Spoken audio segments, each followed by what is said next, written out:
മുൻപെങ്ങാണ്ടോ കടൽ കാണാൻ പോയപ്പോൾ പറക്കിയെടുത്ത ഒരു ഷെല്ല് നമ്മുടെ കയ്യിലുണ്ട്. ഇത് പെയിൻ്റ് അടിച്ചിട്ട് എന്തോ ചെയ്ത് വെച്ചിരുന്നു. ഇപ്പോൾ അതങ്ങനെ ചുമ്മാരിക്കുന്നതാണ്. അപ്പോൾ വേറൊരു ഐഡിയ തോന്നി എടുത്തുകൊണ്ട് വന്നതാണ്. പിന്നെ ഓരോന്ന് ചെയ്യാനായിട്ട് നമുക്ക് ഇന്ന സാധനങ്ങൾ വേണമെന്ന് ഒരു നിർബന്ധമില്ലാത്തതുകൊണ്ട് കിട്ടിയ കമ്പ് വെച്ചിട്ട് നമ്മളത് ഇതുപോലെ ഓരോന്ന് ഉണ്ടാക്കിയെടുക്കുകയാണ് കേട്ടോ. കമ്പല്ല കേട്ടോ, കമ്പി.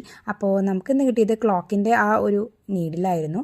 അപ്പോൾ അത് ഈസി ആയിട്ട് വളയുന്നതുകൊണ്ട് ഞാൻ അവനങ്ങനെ പറക്കിയെടുത്ത് ഇതിൻ്റെ മുകളിൽ ഇതുപോലെ കഴുത്ത് പോലെ ഒന്ന് ഒട്ടിച്ച് കൊടുത്തിട്ടുണ്ട്.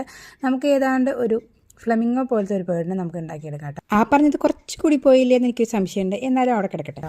അപ്പോൾ ഇതിന് വേണ്ടിയിട്ട് 2 എക്സ്ട്രാ കമ്പി കൂടി ഞാൻ മുറിച്ചെടുത്തിട്ടുണ്ട്. ഒന്ന് സ്ട്രെയിറ്റ് ആയിട്ട് ഇതിൻ്റെ അടിയിൽ വെച്ച് കൊടുത്തിട്ടുണ്ട്, വേറെ ഒരെണ്ണം വളച്ച് വെച്ചിട്ട് നമ്മൾ ഇതിൻ്റെ അടിയിൽ തന്നെ ഫിറ്റ് ചെയ്തിട്ട് പശ വെച്ചിട്ട് ഒട്ടിച്ചെടുക്കുന്നുണ്ട്. കണ്ടില്ലേ, പശ അങ്ങനെ തീരാറായി. എന്നാലും അവന് ചുമ്മാ കളയണ്ടല്ലോ എന്ന് വിചാരിച്ച് ഞെക്കി പിഴിഞ്ഞ് മുഴുവൻ ഊറ്റിയെടുത്തിട്ട് നമ്മളിത് ഒട്ടിച്ചെടുത്തിട്ടുണ്ട് കേട്ടോ. അപ്പോൾ ഏതാണ്ട് ഷേപ്പ് ആയിക്കിട്ടുണ്ട്. നമ്മൾ ബാക്ക് സൈഡിലൊന്നും ഫില്ല് ചെയ്യാൻ ഉദ്ദേശിക്കുന്നില്ല. പിന്നെ ഒരു കുഞ്ഞ് ഷെല്ല് ഉപയോഗിച്ചിട്ട് വാല് റെഡിയാക്കിയിട്ടുണ്ട്.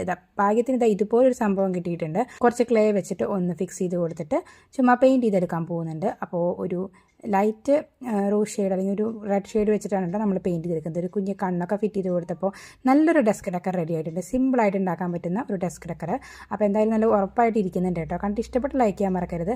അങ്ങനെ നമ്മുടെ കയ്യിൽ കിട്ടിയ എന്തോ ഒരു ഐറ്റംസ് വെച്ചിട്ടുണ്ടാക്കിയ സംഭവങ്ങളല്ലേ. ഇഷ്ടപ്പെട്ട തീർച്ചയായിട്ടും ലൈക്ക് ചെയ്യാൻ മറക്കരുത്. കമൻറ്റ് ചെയ്ത് സപ്പോർട്ട് ചെയ്യാനും മറക്കരുത്. അപ്പോൾ നെക്സ്റ്റ് ഒരു വീഡിയോയിൽ കാണാം. ബൈ.